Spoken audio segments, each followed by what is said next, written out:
বাইতুল মুকাদ্দাস আমাদের দাও। আমি কি বোঝাতে পারছি কথাটা?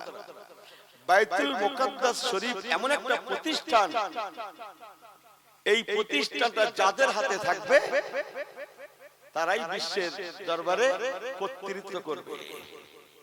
আমি কি বোঝাতে পারছি আপনাদের ঘরে? এখন চতুর্দিকে ইসলাম পৌঁছে গেছে, বাদ আছে কেবল বিসমিল্লাহির রহমানির রহিম।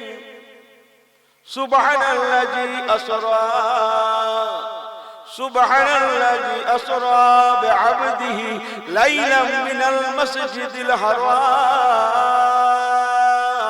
মিনাল মাসজিদিল হারাম ইলাল মাসজিদিল আকসা। সুবহানাল্লাহ। হযরত ওমর ফারুক হুজুরের পাঠানো কাফেলা এক সময় বাইতুল মুকাদ্দাসে পৌঁছে গেলেন। বলুন না জোরে সুবহানাল্লাহ। বাইতুল মুকাদ্দাসে মেন যিনি ধর্মযাজক, আমি কিতাব অনুযায়ী বলছি, আপনারা শুনবেন অনেক জায়গা হয়তো আমার থেকে দূরে দূরে, ওই ব্যক্তিটার নাম ছিল জালমুস। কথা বলছেন? হযরত ওমর ফারুক হুজুরের পাঠানো কাফেলা যিনি নেতৃত্ব দিয়েছিলেন, তার প্রিয় নাম, তিনিও রাসূলুল্লাহ সাহাবী, তার প্রিয় নাম হযরত আবু উবাইদা ইবনুল জাররাহ রাদিয়াল্লাহু তাআলা আনহু। আবু উবাইদা ইবনুল জাররাহ হুজুর আমার বাইতুল মুকাদ্দাসের মেন ধর্মযাজককে যে ইসলামের দাওয়াত দিলেন, ধর্মযাজক বড় জ্ঞানী, মহাজ্ঞানী, বড় পণ্ডিত মানুষ। তিনি যেমন তৌরাত সম্পর্কে অবগত আছে তার, তেমন ইনজিল সম্পর্কে, জবুর সম্পর্কে, আগেকার কিতাব কুতুব সম্পর্কে তার যথেষ্ট ওয়াকিবল তিনি, ও মুসলমান যথেষ্ট খবর রাখেন। জালমুসকে যে যখন কলেমার দাওয়াত দেওয়ার কথা হযরতে উবাইদা ইবনুল জাররাহ কলেমার কথা বললেন, শোনালেন, ওই সময় জালমুস আবু উবাইদা ইবনুল জাররাহর পা থেকে মাথা পর্যন্ত তামাম বডিটাকে বারে দেখতে লাগলেন। কোন কিতাব কোন রিওয়ায়াত বলেছে 3 বার দেখে বলেছিলেন। জালমুস মন্তব্য করেছিল, আপনার নামটা কি? উনি বললেন, আমার নাম আবু উবাইদা ইবনুল জাররাহ। জালমুস ওই সময় বলেছিল, ও আবু উবাইদা ইবনুল জাররাহ, আপনি ফিরতে যান। আমি তৌরাতের কিতাব ঘাটাঘাটি করে পড়াশোনা করে যেটা দেখেছি, যেটা পেয়েছি, যেটা বুঝেছি, তাতে আপনার পক্ষে বাইতুল মুকাদ্দাস জয় করা সম্ভব নয়। তাকে তার বডি পরিকাঠামো অন্যরকম, তার নামটা অন্য নাম। আমি যেটা ইশারা পেয়েছি তার নামটা অন্য নাম। আপনি যান, জীবন নিয়ে ফিরতে যান, খামাকা যুদ্ধ জিহাদ করে জয় করতে যান না। আপনি মনে রাখুন, আমি হলফ করে বলতে পারি আপনি বাইতুল মুকাদ্দাস জয় করতে পারবেন না। কত জ্ঞানী! আমি তৌরাতের কিতাব ঘাটাঘাটি করে দেখেছি, বাইতুল মুকাদ্দাস মুসলিমদের করাতে যাবে, কিন্তু তার নামটা, তার পরিচয়টা অন্য পেয়েছি। আপনি নেতা। হযরত আবু উবাইদা ইবনুল জাররাহ বলেছিলেন, আমাদের কোনো নেতা হয় না, আমাদের এক আমির হয় আমির। আপনাদের মেন আমির কে? ওই সময় আবু উবাইদা ইবনুল জাররাহ বলেছিলেন, আমাদের মেন যিনি আমির তিনি এখানে নাই, তিনি মদিনা শরীফে আছেন। তার প্রিয় নাম আমিরুল মুমিনিন, খলিফাতুল মুসলিমিন হযরত ওমর ফারুক রাদিয়াল্লাহু তাআলা আনহু। যেই নাম ওমর ফারুকের নাম বলা সঙ্গে জালমুস যেন দাঁড়িয়ে গেল। কি নাম বললেন আরেকবার বলুন? উনি বলেন ওমর ইবনুল খাত্তাব। যেই এবার বাবার নাম ধরে বলেছেন, উনি আরো যেন ওনার বডিটা, ওনার পশমগুলো দাঁড়িয়ে গেল। 3 বার শোনার পরে বলেছিল, ও আবু উবাইদা ইবনুল জাররাহ, সত্যই যদি হয় ওই ব্যক্তি আপনাদের আমিরুল মুমিনিন হয়, কেননা আমি তৌরাতের কিতাব ইশারা পেয়েছি তার নাম সম্ভবত ওমর ফারুক হবেন। জোরে বলেন না সুবহানাল্লাহ। তিনি দেখতে একটু লম্বা চওড়া হবেন। হুজুররা জানে হযরত ওমর ফারুক হুজুর একটু লম্বা মানুষ ছিলেন, তাবিল লম্বা ছিলেন, যে সুগঠন ছিল। হযরত ওমর ফারুক রাদিয়াল্লাহু তাআলা নামটা যখন বলা, জালমুস বলেছিল, সত্যই যদি আপনাদের আমিরুল মুমিনিন ওমর ফারুক হয়ে থাকেন, তাহলে আমি স্বীকার করে নিলাম বাইতুল মুকাদ্দাস আপনাদের হাতে চলে যাবেই যাবে। তবে একটা শর্ত, আমরা কোনোদিন ওমর ফারুককে দেখি না, তৌরাতের মধ্যে ওনার নাম পেয়েছি, সুবহানাল্লাহ বলবেন না? তৌরাত শরীফের মধ্যে ওনার নাম পেয়েছি, জীবনে অনেকবার শুনেছি। বিশ্বের অর্ধেকের বেশি এলাকার উনি একছত্র খলিফা, আমরা ওনাকে দেখি না। ও আবু উবাইদা ইবনুল জাররাহ, আমাদের একটা দাবি, আপনাদের খলিফাকে একবার মদিনা শরীফ থেকে আমাদের বাইতুল মুকাদ্দাসে আসার লাগবে, ওনাকে আসতে হবে। উনি যদি আসেন, আমি কথা দিলাম, আমি আমার বাইতুল মুকাদ্দাসের চাবিটা স্বেচ্ছায় আপনাদের হাতে তুলে দেব, ওনার হাতে তুলে দেব। আল্লাহর কসম, আমি জিহাদ করব না, বিনা বাধায় বাইতুল মুকাদ্দাস পেয়ে যাবেন। একবার কি জোরে বলা যাবে না সুবহানাল্লাহ? কথা শুনছেন আপনারা? আমার আল্লাহ ওয়ালা বাবাজি গণেরা, হযরত আবু উবাইদা ইবনুল জাররাহ রাদিয়াল্লাহু তাআলা আনহু ওই সময় একখানা চিঠি লিখলেন। চিঠি, মদিনা শরীফের চিঠিটা চলে আসলো। ঠকে যায় সব দুনিয়া, দুটো লোক দেখে এরকম করছেন। চলেন আমার সঙ্গে। হ্যাঁ, সব এতটা এলাকা, যতটা জায়গা করেছেন জলসা, বেশিরভাগ সব ওরা, বুঝেননি? কালকে হচ্ছে আমি জলসা করে তো শুরু থাক, তোরাই তো সব, কথা বোঝেন না? শুনবে কারা? হেরা, তোরাই তো 200-250 নাকি, তোরাই তো রয়েছিস। বলো তোরা আমরাই শুরু, তাহলে আর কি করবেন? ওদিক ফেরেন না। একটু দরুদ শরীফ আল্লাহুম্মা সাল্লি আলা। কোচিয়ে দেশে ঠান্ডা আছে, তো আলিটা না না ভুল হয়েছে। ওয়া আলা আলি আল্লাহু রাব্বুনা, আল্লাহু রাব্বুনা মুহাম্মদ নবিয়ুনা, যারা বলেন না সুবহানাল্লাহ, আল্লাহু রাব্বুনা মুহাম্মদ নবিয়ুনা, সুবহানাল্লাহ। লা নাখাফু ইল্লাল্লাহ, লা নাখাফু ইল্লাল্লাহ ওয়া তাসিম বিহাবলিল্লাহ, জোরে হয় না? আরেকটু জোরে বলবেন না? লা নাখাফু ইল্লাল্লাহ, লা নাখাফু ইল্লাল্লাহ ওয়া তাসিম বিহাবলিল্লাহ, জোরে বলেন না সুবহানাল্লাহ। নোকে মুহ পে দেনিল্লাহ, নোকে মুহ পে দেনিল্লাহ, লা ইলাহা ইল্লাল্লাহ, জোরে আরো জোরে, লা ইলাহা ইল্লাল্লাহ। কালাল্লাহু ফিল কোরআন, কালাল্লাহু ফিল কোরআন, আল মুলকু লিররহমান, আল মুলকু লিররহমান। আল্লাহু রাব্বুনা, আল্লাহু রাব্বুনা মুহাম্মদ নবিয়ুনা, লা নাখাফু ইল্লাল্লাহ, লা নাখাফু ইল্লাল্লাহ ওয়া তাসিম বিহাবলিল্লাহ, জোরে বলে, লা নাখাফু ইল্লাল্লাহ, লা নাখাফু ইল্লাল্লাহ ওয়া তাসিম বিহাবলিল্লাহ, জোরে বলেন না সুবহানাল্লাহ। নোকে মুহ পে দেনিল্লাহ, নোকে মুহ পে দেনিল্লাহ, লা ইলাহা, বলেন জোরে জোরে, লা ইলাহা ইল্লাল্লাহ, লা ইলাহা ইল্লাল্লাহ, লা ইলাহা ইল্লাল্লাহ মুহাম্মাদুর রাসূলুল্লাহ। নারে তাকবীর। আমার পেয়ারা ভাইরা, সংক্ষেপ গুগলে সার্চ দেন, কিছু কম বেশি মদিনা শরীফ থেকে বাইতুল মুকাদ্দাস 1200 কিলোমিটার প্লাস রাস্তা। সংক্ষেপ চিঠিটা বাইতুল মুকাদ্দাস থেকে মদিনা শরীফে এসে পৌঁছে গেল।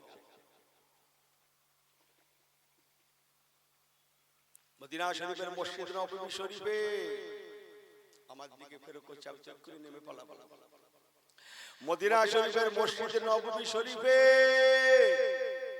বাদা সালাতুল গাদাতে মাউইজাতাম বালিগা, আহা, রাসূলুল্লাহ সুন্নাত আদায় দিতে হযরত ওমর ফারুক রাদিয়াল্লাহু তাআলা মদিনার মসজিদে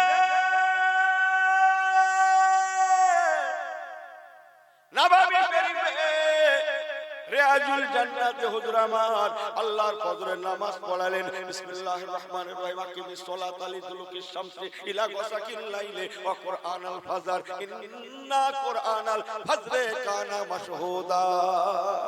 আটু জোরে আটু জোরে। সংক্ষেপ করলাম, ফজরের নামাজ পড়ালেন, নামাজের পরে রাসূলুল্লাহ সাহাবীদের নিয়ে হযরত ওমর ফারুক রাদিয়াল্লাহু তাআলা আনহু ওয়াজ নসিহত করছেন। শুনছেন তো আপনারা? সেই বাইতুল মুকাদ্দাস থেকে রাসূলুল্লাহ সাহাবী আবু উবাইদা ইবনুল জাররাহ রাদিয়াল্লাহু তাআলা আনহুর পাঠানো চিঠি বাইতুল মুকাদ্দাস থেকে মদিনা শরীফে এসে পৌঁছে গেল। বলুন না জোরে সুবহানাল্লাহ। হযরত ওমর ফারুক হুজুর দরবার চালাচ্ছেন, দরবার চালাচ্ছেন, হাজার হাজার সাহাবীরা সব বসে আছেন। হুজুর ওমর ফারুক রাদিয়াল্লাহু তাআলা তাদের ঘরে নিয়ে মুস্তাফা নানান রকম আলোচনা করছেন। এমন সময় কাছে পিয়ন এসে চিঠিটা পৌঁছে দিলেন। হুজুর আপনার চিঠি আছে, বাইতুল মুকাদ্দাস থেকে আমি আসছি হুজুর। আপনি যাকে কমান্ডারের চিফ নিযুক্ত করেছিলেন আবু উবাইদা ইবনুল জাররাহ, উনি আপনাকে চিঠি করেছেন। দাও দাও বাবা দেখি দেখি দেখি। বাবা বসো। মজলিস বন্ধ করে হুজুর চিঠি পড়ছেন। তাতে লেখা আমিরুল মুমিনিন যদি আসে আমাদের বাইতুল মুকাদ্দাসে, আমি বাইতুল মুকাদ্দাসের মেন খাদেম বলছি, স্বেচ্ছায় বাইতুল মুকাদ্দাসের চাবিটা ওনার হাতে তুলে দেব। কোনো বাদ বিতণ্ডা হবে না। বাইতুল মুকাদ্দাস মুসলমানদের করায়তে চলে যাবে। বলুন না সুবহানাল্লাহ। হযরত ওমর ফারুক কথাগুলো পড়ে মুস্কি মুস্কি হাসছেন। বলুন না সুবহানাল্লাহ। কোন ওদের আয়াতে যাচ্ছে। মদিনা সাহাবীদের মাঝে অনেক কথা আলোচনা করতে লাগলেন। সবাই যেতে নিষেধ করছে। আরো সংক্ষেপ করছি, হযরত ওসমান জিন নুরাইন তখন মুরব্বী, ওনার পরে বড় বয়স্ক, ওনাকে ডেকে বলে কি করি বলুন তো। ওসমান জিন নুরাইন জানেন তো, উনি নরম মানুষ। উনি হচ্ছে না হুজুর আপনি জানেন না, ও ইহুদিদের চক্রান্ত বোঝা বড় মুশকিল, আপনাকে ডেকে নিয়ে শহীদ করে দিতে পারে, হুজুর আপনি জানেন না। আলীল মুর্তজা হুজুর আবার একটু ঢাকা মানুষ, বোঝেন না কথা। হযরত ওমর ফারুক হুজুর প্রথম থেকে তো শক্তপোক্ত মানুষ, ওনার কিন্তু মনটা চাইছে যাক, কিন্তু কেউ একটু ইয়েস সামান্য একটু বললেই লেগে যায় আর কি, রওনা দেন। ওসমান জিন নুরাইন হুজুর বলেন না হুজুর আপনি জানেন না, কথাটা ওনার পোষালো না। হযরত আলীল মুর্তজাকে ডেকে বলতে, কি করি বলুন তো। বলে হুজুর আল্লাহ কোরআন পাকে বলেছেন হায়াত মওতের মালিক কে, আল্লাযী খালাকাল মাউতা ওয়াল হায়াতা লিয়াবলুয়াকুম আইয়ুকুম আহসানু আমালা। সুবহানাল্লাহ। এই হায়াতের মালিক কে জোরে বলেন। হায়াতের মালিক আল্লাহ না, 21 পারাতে আছে। সংক্ষেপ করলাম হুজুর হায়াতের মালিক আল্লাহ। ও যতই চক্রান্ত করুক, আল্লাহর কোরআন পাকের ওয়াদা ওয়ালা তাহিনু ওয়ালা তাহজানু ওয়া আনতুল আলাউনা ইন কুনতুম মুমিনিন। সেই আয়াতটা এখন শুরু পড়ছি, মানে এ হুজুর পালালো, ওজন্য কথা শুরুতে বলেছিল আল্লাহ পাকের ওয়াদা ওয়ালা তাহিনু ওয়ালা তাহজানু ওয়া আনতুমুল আলাউনা ইন কুনতুম মুমিনিন। আল্লাহ পাকের ওয়াদা, ওরে ঈমানদারেরা, ঈমানের ময়দানটা তৈরি করেলে আমি আল্লাহ কথা দিলাম, তোরা দুনিয়ায় যেমন হেয় প্রতিপন্ন হবি না, লাঞ্ছিত হবি না, তেমন আখিরাতেও জাহান্নামী হবি না। হযরত আলীল মুর্তজা রাদিয়াল্লাহু তাআলা আনহু হযরত ওমর ফারুককে যাওয়ার পারমিশন দিলেন। হুজুর সংক্ষেপ করছি, হযরত ওমর ফারুক সাহাবীদের বলেন কেউ যাবে না, আমি একা যাব না। একা বোকার মতো না গিয়ে নিজের বাড়ির গোলামকে ডেকে যাই, তুই রেডি হ, এই 12-1400 কিলোমিটার রাস্তা আমি আর তুই যাব, আর কেউ না, আমাদের সঙ্গে আল্লাহ, চল রেডি হ। কেনা গোলাম সে রেডি হয়ে গেছে, বলছে এত রাস্তা একটা উঠলে উঠ নিয়ে আসলো। হাজার হাজার মদিনার মানুষ দাঁড়িয়ে আছে, আমি কারওয়াজ করছি। মদিনার গভর্নর, বিশ্বের অর্ধেকের বেশি 170 এলাকা যার 170 যিনি খেলাফতিত্ব করছেন, চেনার কথা। হাজার হাজার লোকের সামনে গোলামের সঙ্গে শর্ত করছে, এই শোন তোর সঙ্গে আমি একটা শর্তনামা করছি, চুক্তিনামা। এই দীর্ঘ রাস্তা যাওয়া হবে, আমি ওমর উটের ভিড়ে কিছুক্ষণ চলে যাব, তুই আমার উটের লাগামটা ধরে টেনে টেনে নিয়ে যাবি, কিছু দূর গেলে তোর একটু কষ্ট হয়ে যাবে, তুই দাঁড়িয়ে যাবি, আমি ওমর উটের পিঠ থেকে নেমে যাব, তুই উটের পিঠে সওয়ার হবি, আর আমি ওমর তোর উটের লাগামটা ধরে টেনে টেনে নিয়ে যাব। জোরে বলুন না সুবহানাল্লাহ। হযরতে আমিরুল মুমিনিনের কথায় গোলামরা ঝরঝর করে কাঁদছেন, হুজুর এটাই হতে পারে, হুজুর আপনি আমার মনিব, আপনি আপনার হাতে উটের লাগাম থাকবে আর আমি উটের পিঠে। ওমর ফারুক হুজুর জানেন তো, এই আমি শেষ কথা বলি, জানিস তো আমার কাছে কি আছে, দেখেছিস তো, কোথায় যে কি করব, তোকে দিয়ে শুরু করি। হ্যাঁ তোকে দিয়ে শুরু করি, কথা কোনো বাড়ানোর নেই, যা বলি সেই কথা, শেষ কথা। চল হাজার হাজার মদিনার মানুষেরা ওনাদের ঘরে বিদায় দিলেন চোখের পানির সঙ্গে। মুসলমান ভালো করে শুনে নেন, হযরত ওমর ফারুক রওনা হয়ে গেলেন। লাউকানা বাদা নবিয়ান ফাওয়া ওমরুন, বড় দরজাওয়ালা সাহাবী হযরত ওমর ফারুক রওনা হয়েছেন গোলামের হাতে উটের লাগাম, হুজুর উটের পিঠে বসে আছেন। রওনা হয়ে গেল মসজিদ আকসার পথে রওনা হয়ে গেলেন। কিছু দূর যাওয়ার পরে কি বলে গোলামটা থেমে নিয়ে গেলেন। হযরত ওমর ফারুক হুজুর উটের পিঠ থেকে নেমে গেলেন, তাকে বসতে দিলেন আর নিজে গোলামের মতো করে উটের লাগামটা ধরে টেনে টেনে নিয়ে চলেছেন। আমি সংক্ষেপ করলাম, 1200-1400 কিলোমিটার রাস্তা। হযরত ওমর ফারুক ইনি কিছুক্ষণ কি বলে গোলাম কিছুক্ষণ এমন করে করে গিয়ে পৌঁছায়। 1200-1400 কিলোমিটার যাওয়ার পরে কি বলে জেরুজালেমের একটা মেন গেট আছে। দিল্লি গেট দেখেছেন আপনারা? দিল্লি গেট, হ্যাঁ আছে না, ইন্ডিয়া গেট, ওই রকম জেরুজালেমের একটা মেন গেট আছে। মেন গেটের কাছে যখন পৌঁছালো, ওই সময় হযরত আবু উবাইদা ইবনে জাররাহ সকল ইহুদিদের বলতে লাগলেন, ওই ইহুদি ভাইরা, দাদারা, কাকারা, আপনারা দাবি করেছিলেন আমাদের আমিরুল মুমিনিন আসার জন্য, উনি আসছেন, বলতে পারেন উনি বাইতুল মুকাদ্দাসের মেন গেটের কাছেও চলে এসেছে। জোরে হয় না সুবহানাল্লাহ।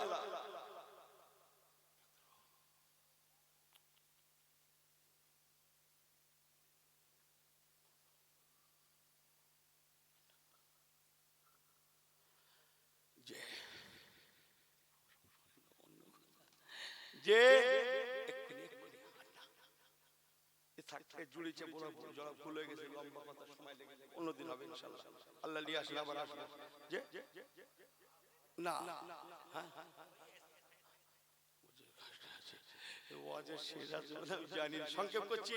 রাত ওমর ফারুক রাদিয়াল্লাহু তাআলা আল্লাহ বলে একজন আছে না নাই, কথা বলেন আছে না নাই? আহা, রাত ওমর ফারুক হুজুরে তখন উটের লাগাম ধরে টেনে টেনে নিয়ে যাওয়ার পালা, আর গোলামের পালা উটের পিঠে চড়া।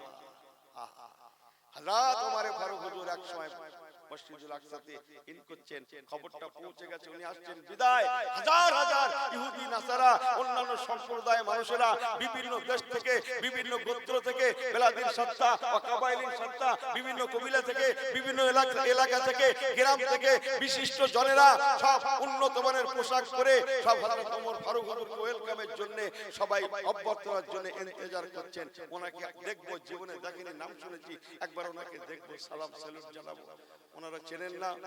বিদায় উটের পিঠে যিনি বসে আছেন, দূরের মানুষগুলা বাইতুল মুকাদ্দাস এলাকার ইহুদি নাসারারা মনে করছেন উটের পিঠে যিনি বসে আছেন নিশ্চয়ই উনি ওমর ফারুক হবেন, এই মনে করে সবাই ওনাকে স্যালুট করছেন।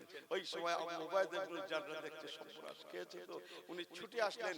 ছুটে এসে ওমর ফারুক হুজুরকে সালাম করে বলছেন, হুজুর বেয়াদবি মাফ করবেন, হাজার হাজার ইহুদি নাসারা দলেরা আপনাকে রিসিভ করবে বলে রিসেপশনের জন্য ওয়েলকাম সুস্বাগতমের জন্য ইন্তজার করছে, হুজুর দয়া করে উটের লাগামটা ছেড়ে দেন, উটের লাগামটা ছেড়ে দিয়ে আপনার গোলামের হাতে দিয়ে দেন আর আপনি উটের পিঠে বসে যান, কেননা ইজ্জতের ব্যাপার আছে। যেই না কথাটা বলা, হযরত ওমর ফারুক হুজুরের চোখ দুটো আঙুরের দানার মতো লাল। কি বললে, কি বললে? ও আবু উবাইদা ইবনে জাররাহ, তুমি কি মনে করো আমি ওমর আমার ক্ষমতার অপব্যবহার করে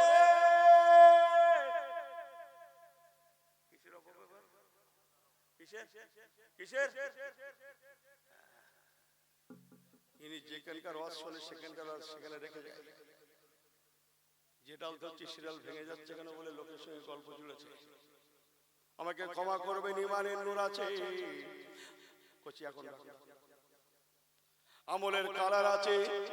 হযরত ওমর ফারুক বলেছিলেন আমি ক্ষমতার অপব্যবহার করে আমার গোলামকে আমি উটের পিঠ থেকে নামাতে পারবো না।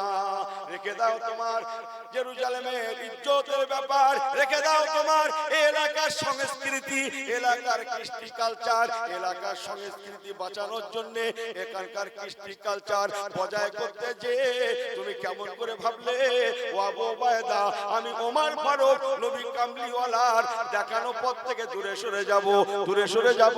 হতে পারে না। এতে করে তোমার বাইতুল মুকাদ্দাস এলাকার মানুষেরা আমাকে মানতে হয়, মানুক না হয় না মানুক, আমার জীবন চলে যাবে, তথাপিও আমি আমার গোলামকে এখন তার পালা চলে চলে আসা, আমি তাকে আমার ক্ষমতার বলে উটের পিঠ থেকে নামাতে পারবো না। আর কি জোরে হয় না? দূরের লোকেরা মনে করছে উনি হযরত ওমর হবেন, সবাই ওনাকে সেলুট সালাম করছেন। আবু উবাইদা ইবনে জাররাহ সবাইকে বলতে লাগলেন, ওই ইহুদি দাদারা কাকারা আপনারা যাকে সালাম করছেন, সেলুট জানাচ্ছেন, উটের পিঠে বসে আছে বিদায়, উনি আমাদের আমিরুল মুমিনিন নন, বরং যার হাতে উটের লাগাম দেখছেন উনি হচ্ছেন আমাদের আমিরুল মুমিনিন খলিফাতুল মুসলিমিন। আমলের কালার নাই, হ্যাঁ আমলে কালার নাই, ইমানের নূর নাই।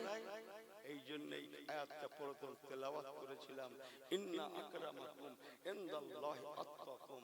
আল্লাহ বলছেন তোরা থাকতে পারিস 200 কোটি 2025-এ, আমি আল্লাহ বলছি 2025-এ 200 কোটি আমার কাছে হিসাব নয়, আমার কাছে হিসাব তোদের মধ্যে যাদের পরেশগারিতে আছে, খোদা বিরুদ্ধে আছে, খাওফে ইলাহি খাওফে খোদার জিন্দেগি আছে, আমি আল্লাহর কাছে তাদের পরিচয়। জোরে বলুন না সুবহানাল্লাহ। আমি কি বলতে পারছি? সংক্ষেপ করলাম। ইহুদি নাসারারা তারা যেন দিবা স্বপ্ন দেখছে, কি ভাবলাম কি দেখছি, তারা নিজেরাই বলা কওয়া করতে লাগে, কি দেখছি।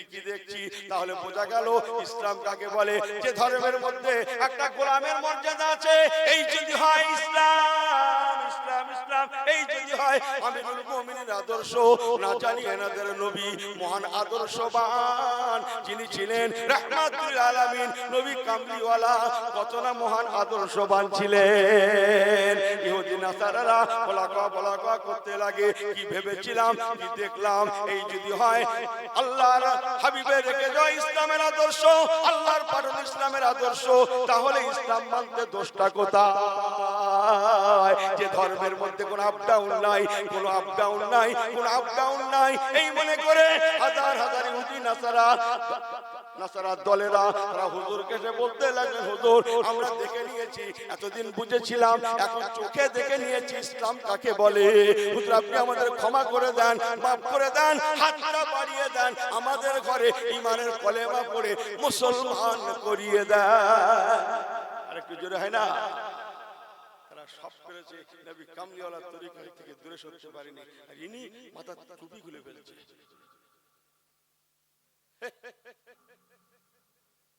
আমার কথা ঘুরিয়ে অন্যদিকে নিয়ে যাবে না। 25 সালের 25 সালে থাক, 26-এ নিয়ে যান না, 27-এ 28-এ নিয়ে যান না। কথা বোঝেন কিছু?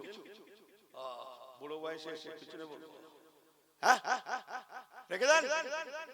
মাপকাঠি আছে শরীয়তের মাপকাঠি আছে। কথা বোঝেন না মনে হয়? অতএব মুজাদ্দিদুজ জামান দাদা হুজুর কেবলার মত উপরে দায়েম কায়েম থাকুন। আল্লাহ আমাদের হেদায়েতের নূর দান করেন। আল্লাহ লিয়া আসেন, আবার আসবো। ওমা আলাইনা ইল্লাল বালাগ। সবাই একটু দাঁড়িয়ে যাই। ইয়া নবী সালামু আলাইকা।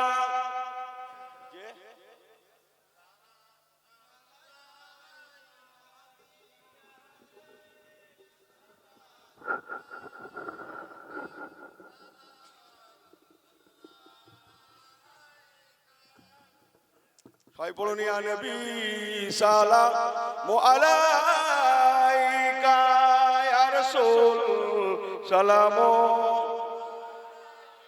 ইয়া হাবিব সালামু, সালাওয়াতুল্লাহ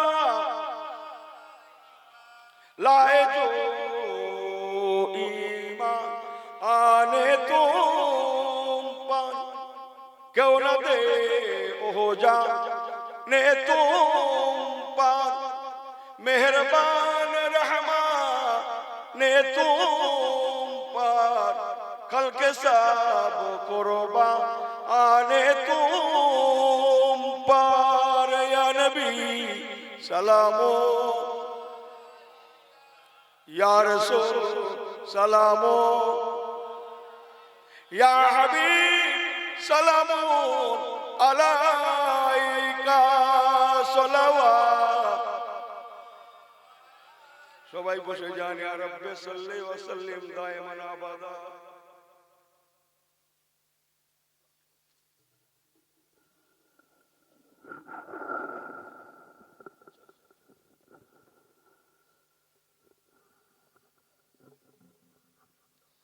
আমার জন্য দোয়া করবেন। সকল ভাইদের জন্য দোয়া। আমার ছোট্ট কথা, তাহলে ফিরবো কার দিকে? পিরানের তরিকাতের বুজুর্গানের দিন, আল্লাহওয়ালা, আল্লাহ পাকের মাকবুল মাহবুব বান্দা উলামায়ে মুতাকাদ্দিমিন, সাহাবায়ে রাসূল, সর্বোপরি নবী কামলিওয়ালা। বলুন না জোরে সুবহানাল্লাহ। কথা বুঝছেন? আল্লাহ আমাদের হেদায়েতের নূর দান করেন। আল্লাহ আমাদের সকলকে ঈমান